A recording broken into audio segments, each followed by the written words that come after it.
Okay, we are live now. So, namaskar and welcome to this Indic chat webinar, Professor Kak. I'm your host, Abhinav Agarwal, and I'm delighted to welcome once again you to this webinar. For those of you who are not familiar with Professor Kak, he's the Regents Professor and a previous head of the Computer Science Department at the Oklahoma State University, Stillwater, and who has several contributions in the areas of cryptography, artificial neural networks, and quantum information. In addition, he is a notable contributor and leading light on Indology and has several books on the subject to his credit. We had spoken with Professor Kak last year on his book, The Wishing Tree. We are now delighted to have him again, this time to talk about his book, The Loom of Time. Welcome, Professor Kak. Thank you, Abhinav.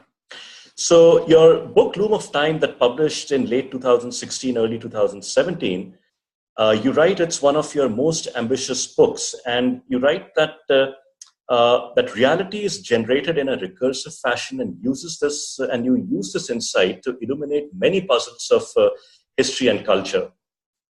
So let us start with recursion. First, could you explain what you mean by this recursive nature of reality, and how do we even begin to understand reality from that perspective? In my entire meditations on the Vedas, if you will, I've concluded that recursion is one of the central ideas of the Vedic system. And what recursion means is that there are structures which are repeated across time and scale. And of course, you have a Mahavakya, Yatta Pinde Tada Brahmande, as in the cell, so in the cosmos. And most dramatically, if you will, this was coded in the idea that if the sun and the moon are 108 times their respective diameters from the earth, and this is our outer reality, likewise, our inner lamp of consciousness is 108 symbolic steps from our earth, which is our body, which is why we had 108 beads in the Japamala, or 108 karanas, or dance poses in Bharatanatyam, and 108 pilgrimages, and so on. So basically the idea was that, look, things are repeated.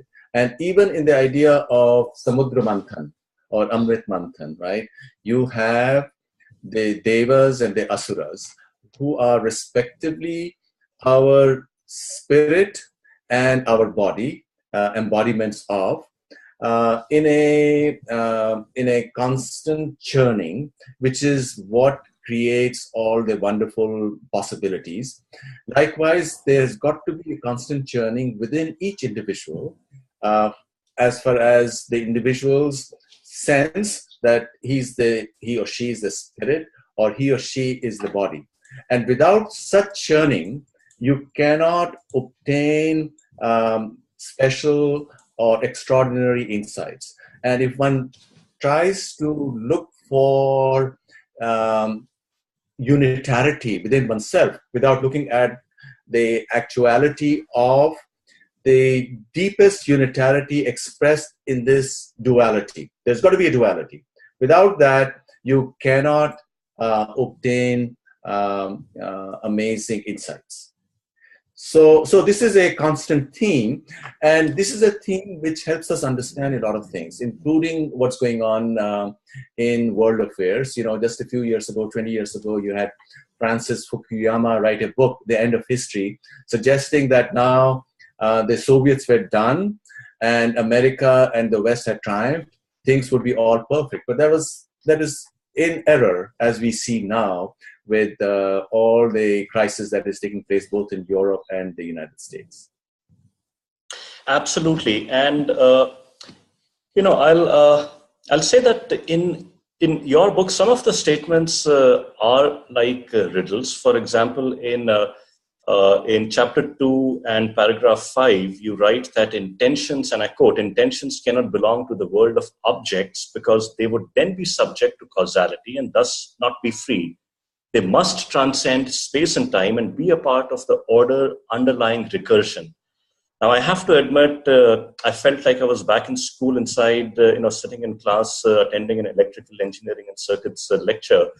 So you will have to explain this to us. Well, what I'm really talking about is that you have physics and all other subjects, and in these physics there's no place for observers, right? In all these subjects there's no place for individuals who can have freedom. Then how do we square that with the idea that we actually are free, right? So there is a problem. Freedom cannot be a part of any academic or intellectual framework. And so where do we find freedom? This freedom has got to be, or has got to belong to a space which is not the same as the physical space. And this is once again something that is stressed beautifully and repeatedly in the Vedic text, and which is why you have the two poles, if you will, of Vishnu and Shiva. Vishnu is the moral law, and so therefore morality is something that we see all around us. So Vishnu or Krishna is always present around us. Those are the concepts that we want to look at it through. But on the other hand, you cannot find Shiva anywhere, because Shiva represents freedom, agency, right? And that's the reason why the Sri Chakra, for example, Shiva is the infinitesimal point right in the center, because all those triangles represent Prakriti or reality, physical or other causal reality. And likewise in Durga Puja, you find what is shown is the lifeless body of Shiva, on whom the goddess dances. And this is to indicate and suggest a most subtle insight. In fact, it's absolutely incredible how they zeroed in on this. The rishis zeroed in on this. And this is something that we also see in modern physics, like in quantum mechanics. The more they try to look for the observer, the more it seems to recede. And the last 70 or 80 years of quantum mechanics has been this search in different ways of the center of consciousness. And although people have tried different approaches, they have not been successful at all.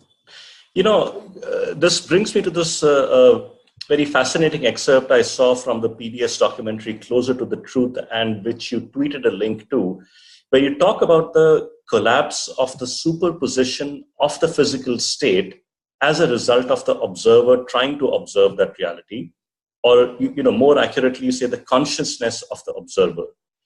And you then say that much of physical reality is a conception created within our minds, since we cannot directly observe most of physical reality. And I think you also say that because most of the universe is not observable, therefore it is to a great extent a construction of the universe as we understand it is the construction of our mind. So and just a minute back you talked about Shiva. So can you explain how do you connect Shiva and the Shamshan with the duality of reality? Well, let me first of all start by the whole idea of superposition. In quantum mechanics, which goes beyond classical mechanics, where in classical mechanics, objects have definite properties, and we can speak about it in definite terms. Mathematically, we can model it. This crisis that physics encountered in the 1920s was finally overcome when Schrödinger said, well, the way forward is to look at an object as a superposition of many different possibilities. And in his own autobiography later on, he said that this insight came to him from the Upanishadic Mahavakya, I am Atma Brahma, that this Atman is equal to Brahman, has mysteriously the entire Brahman is mirrored in the Atman, right? So this is the idea that came to him.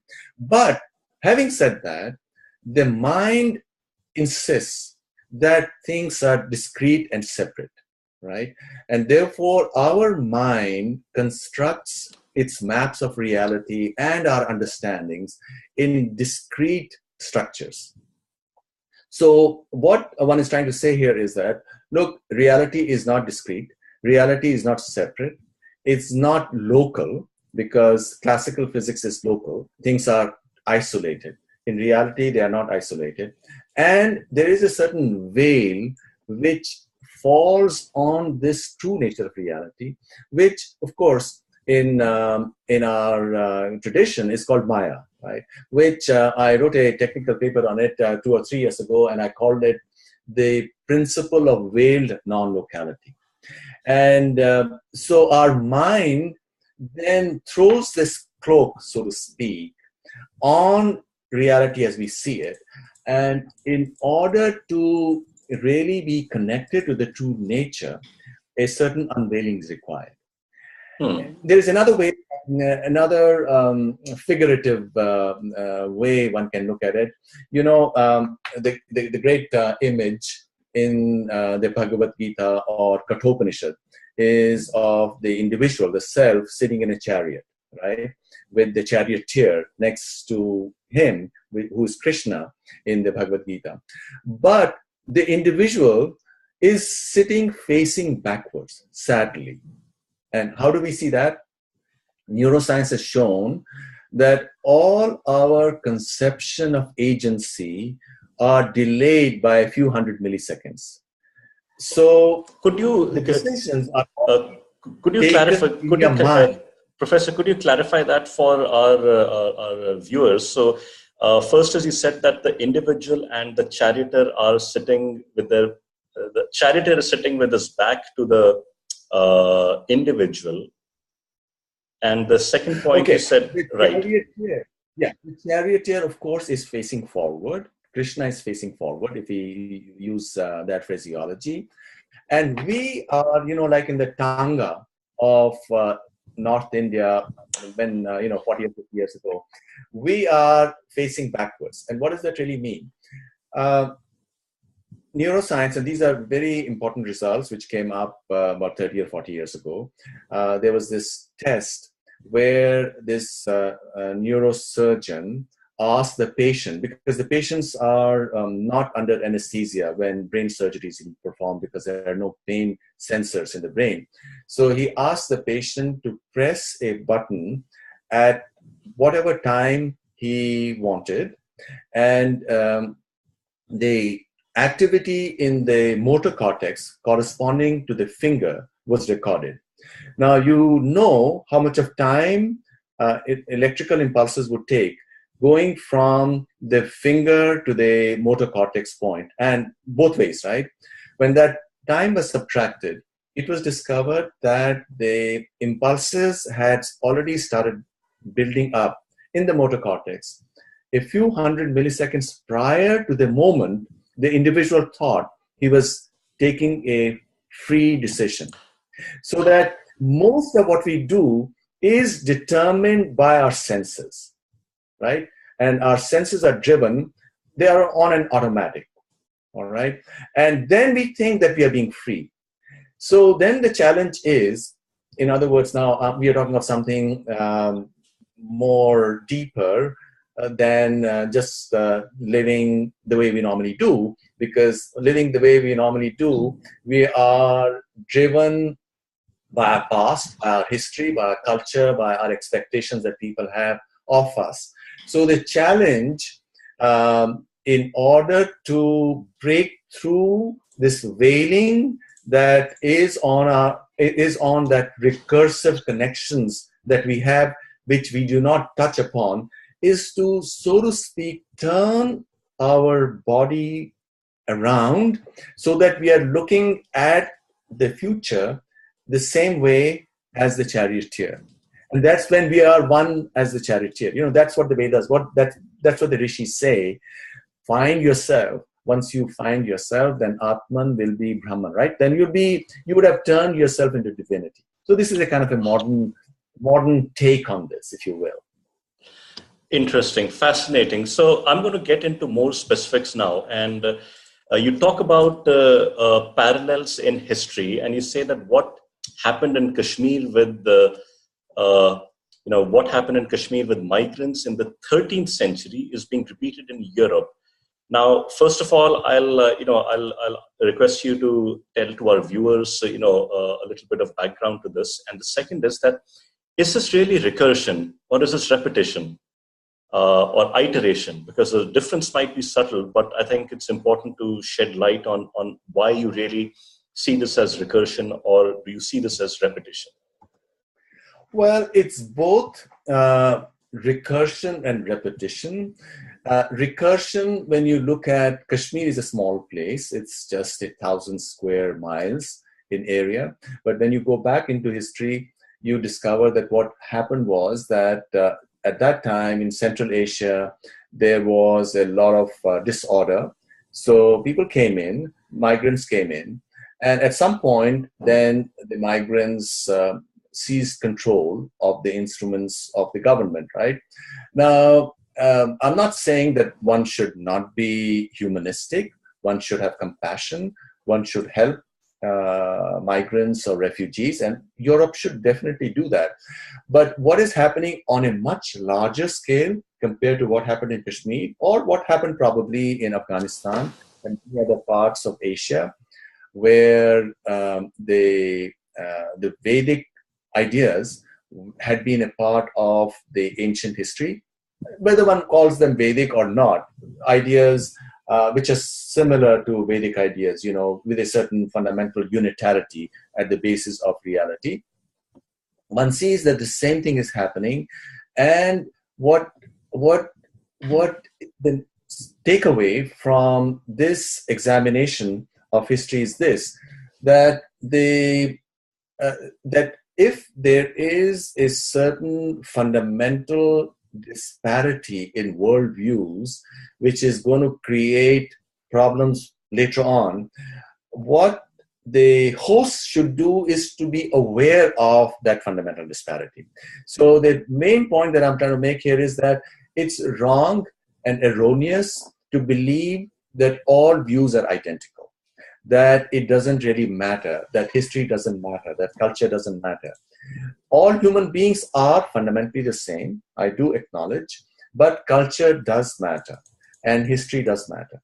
And if one does not acknowledge it, then one only ends up repeating tragedies that have occurred in the past. So you say this is both an example of recursion as well as repetition. And continuing on this topic, and I'll talk about, or I'll ask you about a little more on this East versus West debate. And you quote a lot of people, including Samuel Huntington, who's best known for his book, The Clash of Civilizations, and then Hobbes. And you argue that the West essentially believes that the only way to keep the peace is through a dominant power that would keep all other countries or powers in awe. And you say that Huntington wrote that unless we hate what that we are not, we cannot love what we are. And later on in your book, you say that if you look at the left, on the other hand, at least in India, it has sustained itself on a narrative of grievances and victimhood. And this, if you consider, seems to be more aligned with this Western ideological binary of love what you are and hate what you're not. And at least in my mind, I feel this should pose a fundamental dilemma for India, since so many of our politicians seem to believe in somewhat of a very simplistic interpretation of Vasudhaiva Kutumbakam, all the world is one family. How, in your opinion, should India reconcile this, this apparent, difference, basic fundamental difference? Well, we were talking about recursion a few minutes ago, and we see that recursion at work both in India and in the West. We find the media and the intellectual elite in the West adopting positions which are very similar to the positions that the Indian elite in the last 20 or 30 years have adopted. One might wonder, how is it the US, with its very different cultural history or historical experience, an experience of domination and power. Why are the elites now doing exactly what the Indian elites over the last 20 or 30 years have done in relation to the problems that they face, right? And that's because of recursion, because of certain fundamental ways that human mind works. Now, to come to this idea that Huntington addressed, there is this other point also in world affairs related to whether one is an idealist or a realist. Indian policy for the past many decades has been from the perspective of idealism. And idealism is that, okay, you know, people are the same, or you got to be nice, and then everybody else would also be nice, which I'm not saying that that's necessarily wrong, because there's got to be a tension between what the ideals are and what the acknowledgement of the actual reality is. Now, the realists in the West and also in India what they do is they look at things as they are, and there are oppositions, or there could be forces who want to destroy you. You must, before you can deal with them, you must acknowledge that this is what they want to do. If you think that you turn your face away, then somehow the problem will disappear. That'll be like what the ostrich does, or that'll be like how the Incas or the Aztecs dealt with just a few dozen conquistadoras, because they did not realize or recognize what the conquistadoras wanted to do. Now, so this is a distinction that I speak about, that in my view, Samuel Huntington is partly right. But why only partly right? Because what is happening in the West is that it has hollowed itself out in the last 20 or 30 years, following certain attitudes that have been created by its elites about itself. You know, a certain ideology. The West has developed its own ideology, which it has taken society to identity politics, very similar to what has happened in India, right? In India, as we see right now, for the last, well, certainly 20, 30 years, with the whole idea of vote banks and this group or that group, or this quota or that quota, in a similar fashion, very amazingly, in the West as well, identity politics, especially in the last, say, 8 years, came to the fore, so that if you do not tip your hat to it, you don't even have a voice, as we see in the recent controversy about Mr. Murray speaking at Middlebury College, who was prevented from doing so, Charles Murray, or Ann Coulter this past week in Berkeley.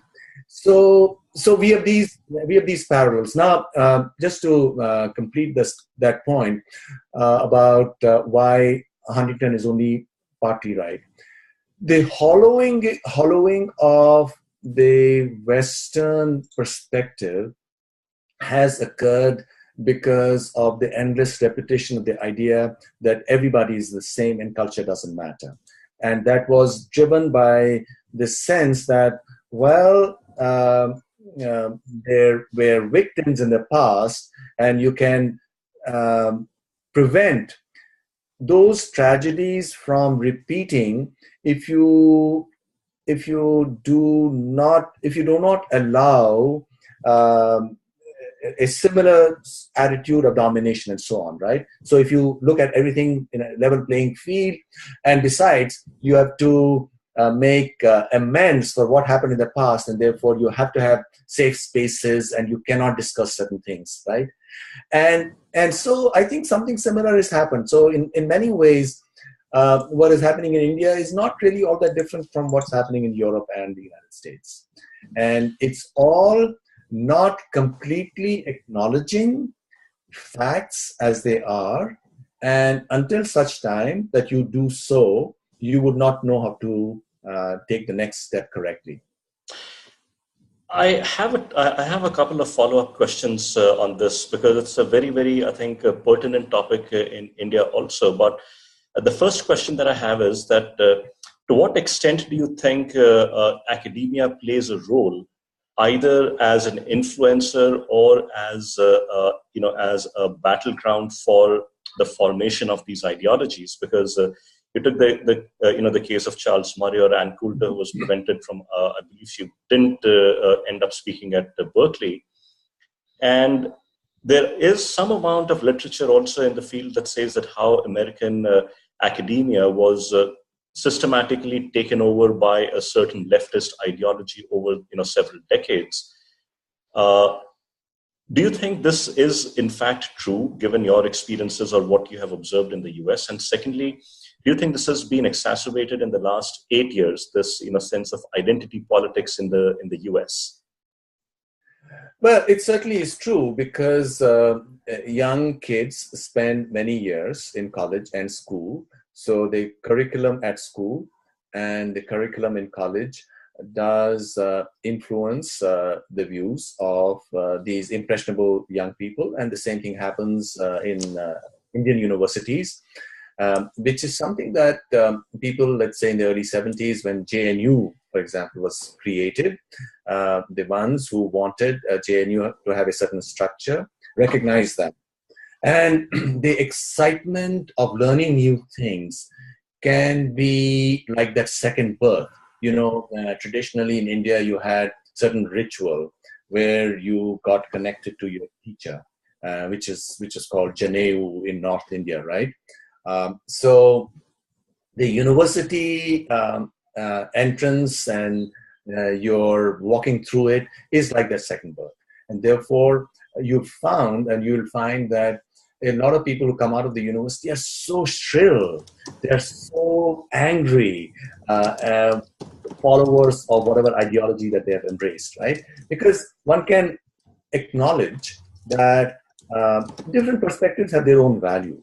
What real education ultimately is to see how to balance these two. In other words, you cannot just say that I'm going to completely ignore suffering, right? Suffering, wherever it might take place. But then you have to see now, how do I approach it?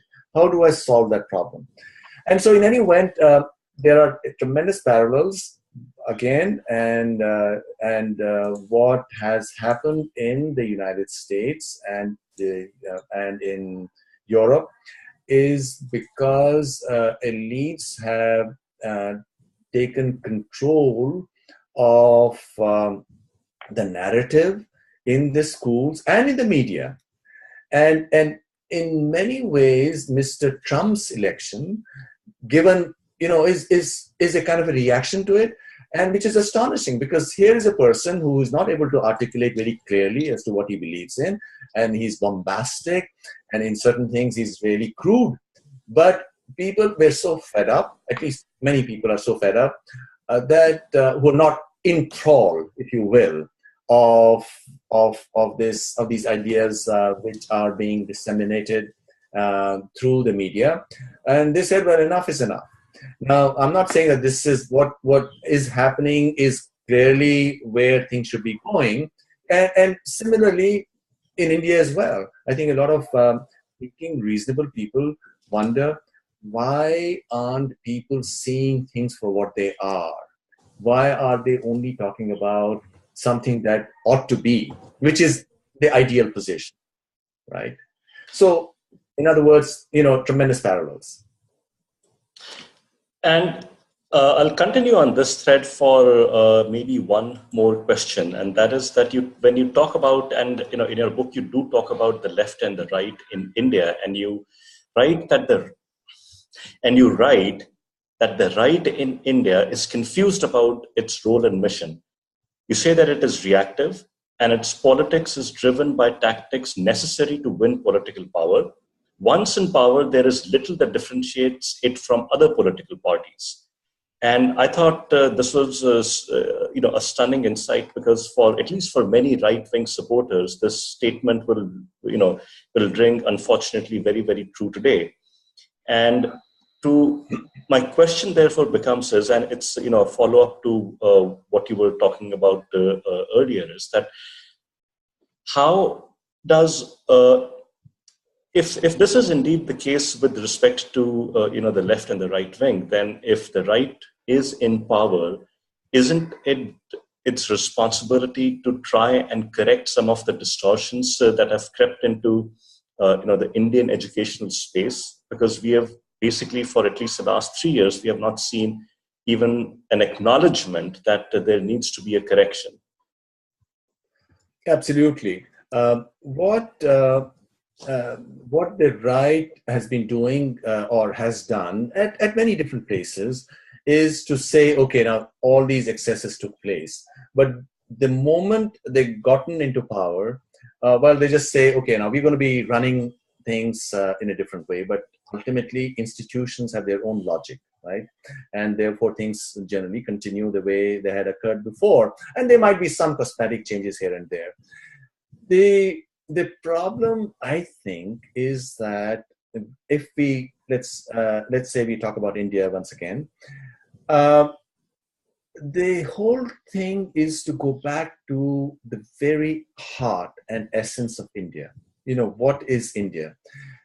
Sometimes the right says, okay, maybe people should have courses on our culture, or people should go to this school, or when they are even in the earlier grades, they are able to chant some Sanskrit shlokas and so on. But that's really not the essence. Even if one knew all the Sanskrit one there was to know, that's not the essence. And that's a good thing. I'm not saying that one shouldn't do that. The essence, in my view, is this idea of recursion, is this idea of this constant churning between the asuric and the daivic forces within, not the individual, for one's own personal growth in this journey of self-knowledge, but also in society. Because if you were to construct a society which is ostensibly only for the daivic, that won't do, because the devas do not exist in the absence of the asuras. This is a kind of a mutual, both the sides have to be there. Materiality and spirit have both to be there. So in other words, if you had an individual who was doing nothing but his worship, if you will, that won't cut it. Do you see that? In other words, where India lost or missed the boat, and where one of the Indian traditions, namely Buddhism, had their finger on it right in the beginning, you had Buddham Sharanam Gacchami, Dhammam Sharanam Gacchami, but you also had Sangham Sharanam Gacchami. The Sangha, or the community, was also important. But also, we're not discussing Buddhism here. That's a very complicated story as well. So in the Indian right-wing perspective, generally it's only about, okay, the individual, Buddham or Krishnam or Shivam or whatever, and Dharmam, right? Dhammam, that we must follow our Dharma. But that's not enough unless we also look at the larger society, the Sangham. We would fall into the same trap. The best people, the best RW, right-wing people, let's say they capture power, they won't know what else to do unless they are aware of the fundamental tension that will always exist between the spirit and materiality, between the devas and the asuras. Because if you do not acknowledge asuras, and here I'm not talking it in a pejorative sense, there are always in any community, because of recursion, or in any society, there will be forces which are dragging you in the opposite direction. So you have to do churning. And churning means to build bridges, to have that constant discussion or interaction, engagement at many different levels, which will also transform the asuras. Because this way, what the West is doing and what India is doing is going to lead to disaster. Because look at the West. The West, the Westerners, the Europeans have stopped having babies, right? The fertility rate is 1.1. So very soon it's going to collapse. The population is going to collapse. Same thing is happening in Japan. You have to have means. If you let the other, because you do need the other, if you let the other be totally isolated, you say, well, they don't do what we want them to do, then eventually you will be overwhelmed, right? So you must also have means to transform the other. And the same in India. You cannot say that, okay, here are we, and here is the other, and the other is unreasonable. But how do we also do whatever needs to be done to transform the other? Now, this is a very revolutionary thought. I don't think the RW or the larger community has thought of it, because for whatever historical reasons, Hinduism is also seen as a sectarian, different from the others. But really, Hinduism is a universal tradition. It's not a religion like others. Do you see that? Because it says, it's not an ideology that you have to do this or you have to do that, or some confessional, you have to believe in X, Y, and Z, which is what other traditions do. Hinduism is about self-knowledge. It has the capacity to include everybody. So only if Hinduism, if for whatever reason, RW, the right wing in India, is primarily Hinduism, it's got to transform itself so that it then gains the capacity to transform everybody else. It's only when Hinduism, because of its extraordinary insights not only in terms of spirituality, but also in sciences which are coming out, for example, even the Indian tradition of physics, as in the Vaisheshika Sutras, Indian physicists themselves are not aware of it. It's sort of incredible how the best in our society have turned our back to the wisdoms and insights which are inherent in our tradition. And then they're getting a second-hand or third-hand look at it through books written by Westerners who might be well-meaning, but who are really not connected to the very heart of the Indian civilization. I think this is a topic in itself for a discussion and a Q&A for an entire hour in itself.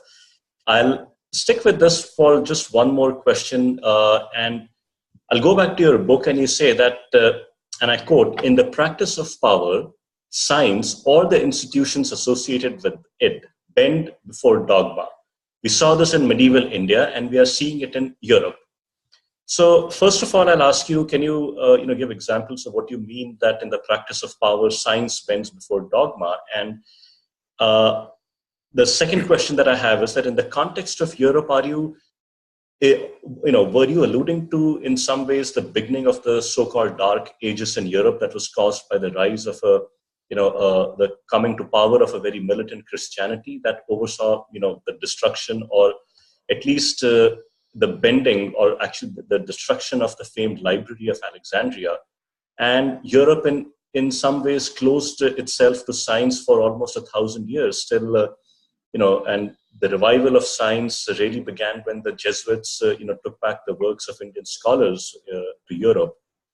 Can you elaborate on these points, Professor?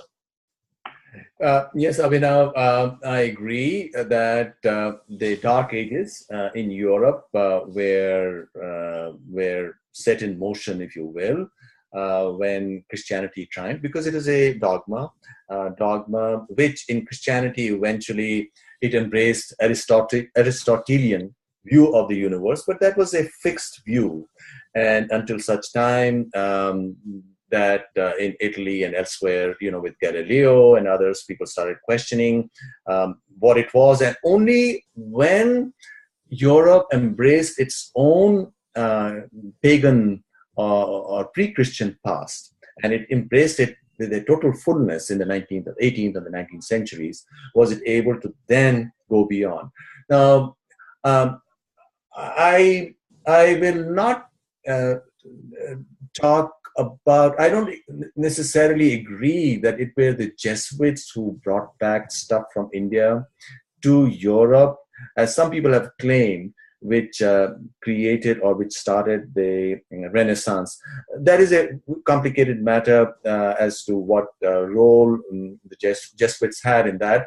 But if we leave that aside for the moment, if you go to USSR in the 1930s, the USSR biology was set back because they embrace Lysenko. They embrace a certain view of evolution, which they thought was more consistent with their own Marxist dogma. And therefore, biologists who wanted to challenge that were held back, which hurt Russian biology for a long time. So I think similar things are happening right now. Let's look at what's happening in America and Europe right now. The dogma right now is that everything is machine-like. And that's the reason why, for example, quantum computers, some people are trying to build, or the belief is that if such machines are built, then eventually you could even have machines with consciousness and so on. There's a lot of stuff going on there. Personally, I think that on logical grounds or analytical grounds, you can rule that out. That's not going to happen. There is a mystery there. Let me come back to this distinction between Hinduism and Buddhism, because we did mention that in the beginning. The beauty of Hinduism or the Vedic way is that it speaks of a certain mystery, and that mystery is expressed in that I am Atma Brahma, for example, because that cannot be analyzed on logical grounds. Now, Buddhism was an attempt to deny that mystery, right? And therefore, it was much more consistent, which is consistent on philosophical grounds. And which is the reason why some people in the West find it easier to relate to Buddhism than to Hinduism, right? So, in any event, to come back to modern West, the idea that everything can be machine-like has led, and this is a dogma, has led to the modern crisis, because this is the dogma which is taught in schools either directly or spread through the media, through movies, through other books. And this has led to tremendous depression, if you will, or hopelessness in the hearts of young people. They say, well, if there's nothing to our lives excepting our bodies, then maybe life is not worth living for, beyond sensations. So you get into sensations as early as you can, right? But after some point, it doesn't provide you the sense and meaning that you're looking for, right? So this particular dogma is what is hollowing the West. And some of the most passionate in the West are turning to emotional dogmas from the East. I shall not name them, even though they might want to destroy the world, because at least there is some commitment to a mystery. Do you see that? And so, given all of this, I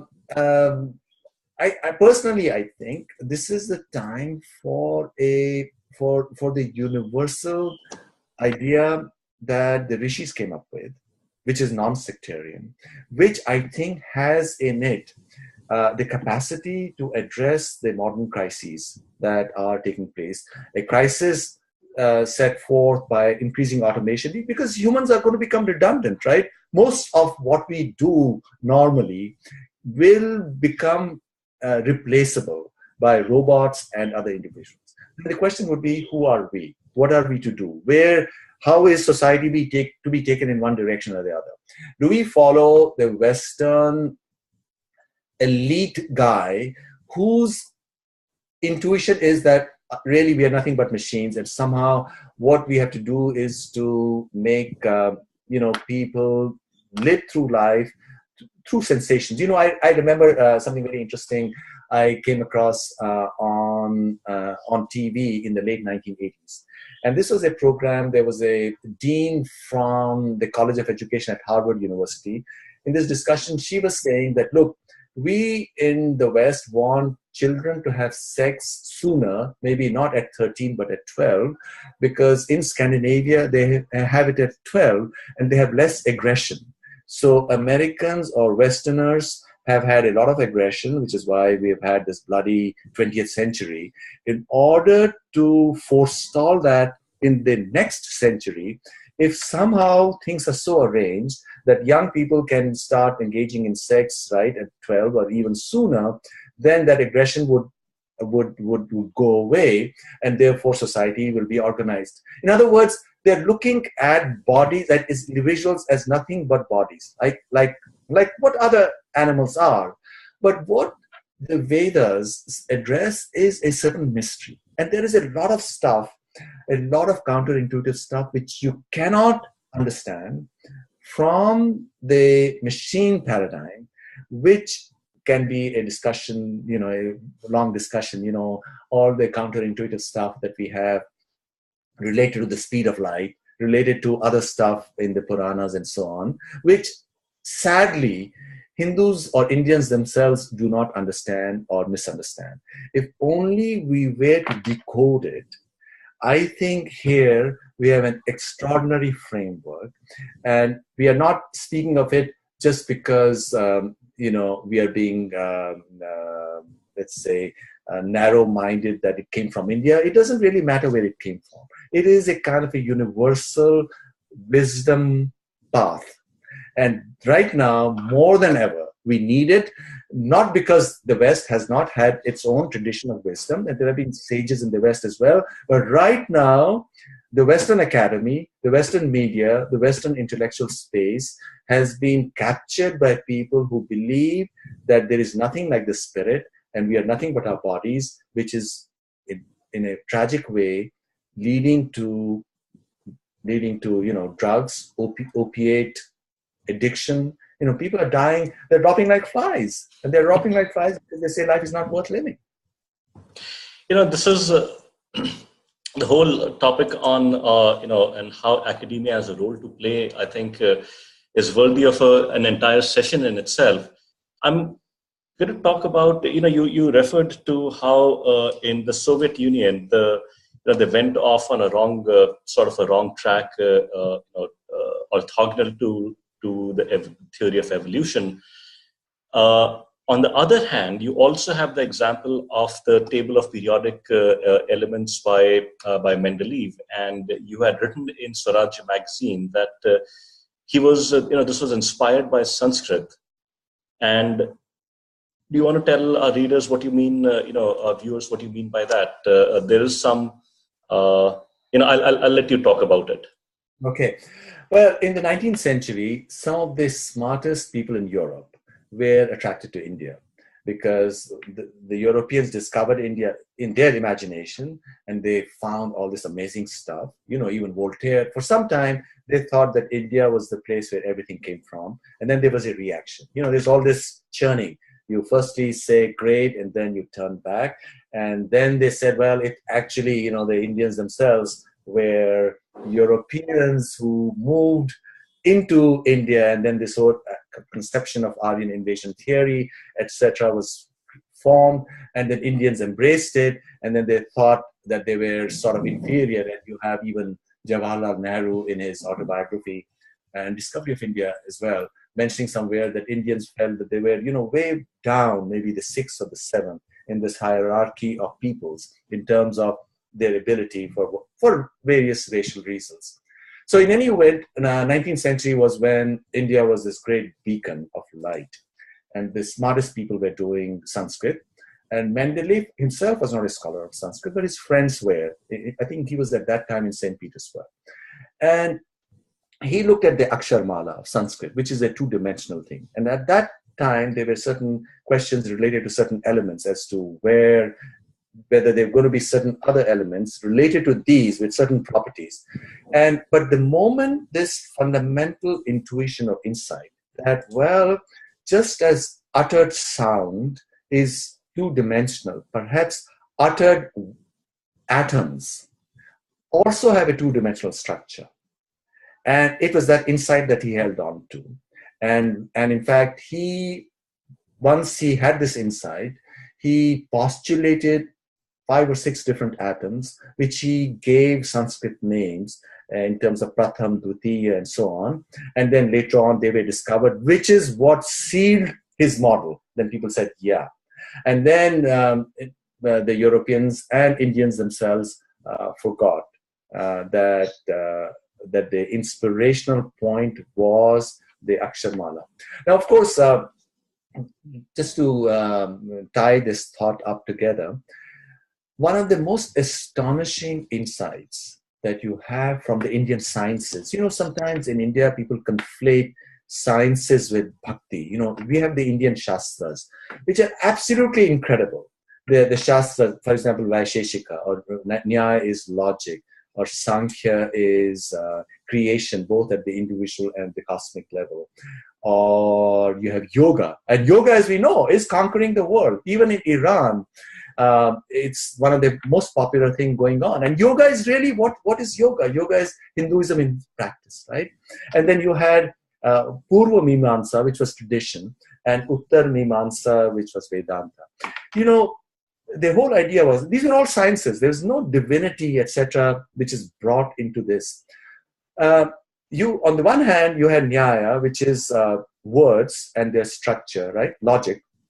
On the other side, you have Vaisheshika, which are atoms, right? And their structure was to be similar. So what the rishis saw, why only 6 darshanas? The rishis said, well, let's suppose you're in space. You're in a crystal cube. There would be 6 sides, right? You would be standing on one side, which is the floor, which is Purva Mimamsa. Then you have one sides opposite to each other, which are Nyaya and Vaisheshika. 2 other opposite sides, which are Sankhya and Yoga. And on the ceiling, the biggest question that you can ever ask for is Vedanta, right? There can be only 6 sides.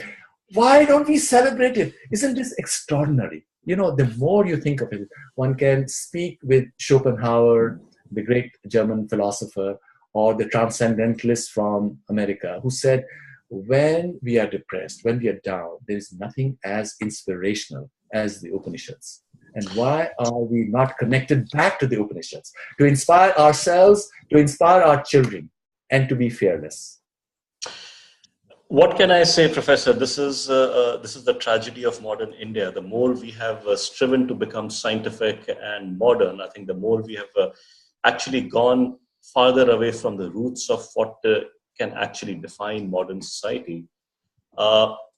We could go on, for a long, long time on this, but I do want to open this up to our viewers today.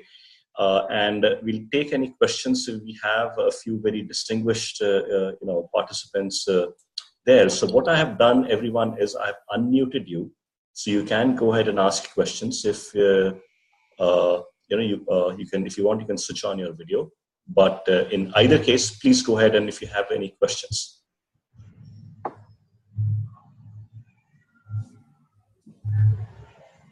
Yes, please go ahead. This DV. Yeah, DV, I'm from Chennai. Thank you both for this wonderful talk. I would like to go back to what the professor said earlier about what's happening in Europe today in regard to the immigrant process. Happened in Kashmir about 1,000 years ago. And he gave that as an example of a recursive process. I want to know, I understand, I'm not very sure I understand it correctly. A recursion would mean circular. That means it'll recurse back, sort of complete. But what has happened in Kashmir seems to have been a linear process. There seems to be no return to what it was before the immigrants came. It seems there'll be no return to it at all. Is that the process that's happening in Europe? Europe has also ended in a linear kind of a process. In other words, to simply put, is Islam going to prevail over the local culture? Well, as in any complex process, there are always two different sides. But there are people, thoughtful people, who believe that indeed Islam would prevail in Europe because of that demographic collapse that has taken place. But my own take is that the problem will get worse. There is more of an insistence in Europe, perhaps even more than in America, to acknowledge and to submit to the demands of the immigrants. For example, the Austrian president 2 or 3 days ago said, well, maybe all Austrian women should start wearing the hijab in order to forestall Islamophobia. That if there are some people who are looking at Muslims in a negative way, and if you cannot completely eliminate that, then every person in Austria should start wearing the hijab. And something similar happened in Kashmir as well, because if you look at Kashmiri histories, and as you know, Kashmir was a great place of learning. You find that Kashmir had a great tradition of dance and music and so on. But after Kashmir became Islamicized, Kashmiri Hindus themselves stopped all those arts. When we were growing up in Kashmir, for example, our girls, we were not encouraged to, or they were not supposed to learn dance because that there were certain parameters that the society had put in place, which we had embraced. And I think the same thing is going to happen even in India or in other parts. And to that extent, yes, it is a sort of linear. But what is probably more likely to happen, because I think Europeans and Americans are probably much more aware of history than Indians are, because there's not that much of manthan going on, and that's what we need all the time. What's more likely to happen is that there would be a reaction, and one can only hope that that reaction would be such so that it would lead to a peaceful assimilation, because clearly it's not so easy to reverse that demographic decline. And also what is happening is, and one reason why people don't want to have children anymore is because there's something in the air that, well, there are no jobs for the next generation. So because of that, there would, in my view, be a much more complex process of assimilation. The worst thing would be that there would be some kind of a civil war. So unlike Francis Fukuyama's conception of end of history, we might have the most unpleasant history taking place in the next few decades. Thank you, sir. Any other questions?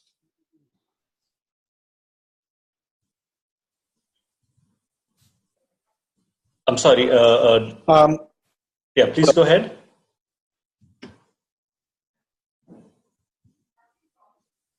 Yeah, Abhinav, this is Srinivas. Professor Kak, I have a question. This is about what you spoke about towards the end, about the 6 darshanas being the 6 sides of a cube. Now, is that insight found in some of any of the Indian texts, or is that your insight? I just want to ask that. No, it's not found in the Indian text. There's a lot of stuff which is not explicitly stated. This whole thing about 108, for example, 108 being the distance to the sun and the moon from the earth in sun diameters and the moon diameters, is not explicitly stated. And in fact, my own discovery of the astronomy of the Vedic period, on which I wrote the book in the 1990s, called The Astronomical Code of the Rig Veda, was derived from my reading this, because there are so many indirect ways. It's already out there. That here is an acknowledgement that people recognized it, and because the Brahmanda is mirrored in the pinda, right, in the cell and the body, that's the reason why then you are doing these 108 symbolic steps, or you have the 107 marmas in Ayurveda, because if you had 108 things joined together, there would be 107 marmas or weak spots in that. So there are lots of hints. So there's no specific place where these 6 sides to the cube are stated, but I think it's all there for one to see, and there's so much more to see if only we were to look at the text, not just the Vedic text, but also the Puranas. Puranas have a lot of amazing wisdom, which because they mix so many different things. And because we tend to look at things only literally, we are looking for a literal thing, which is like how a lot of people right now are writing things. Okay, here is my astronomical software, and therefore the Mahabharata took place not in X BC, but maybe Y BC or 10,000 BC or 200,000 BC, or looking at those yugas in a literal sense.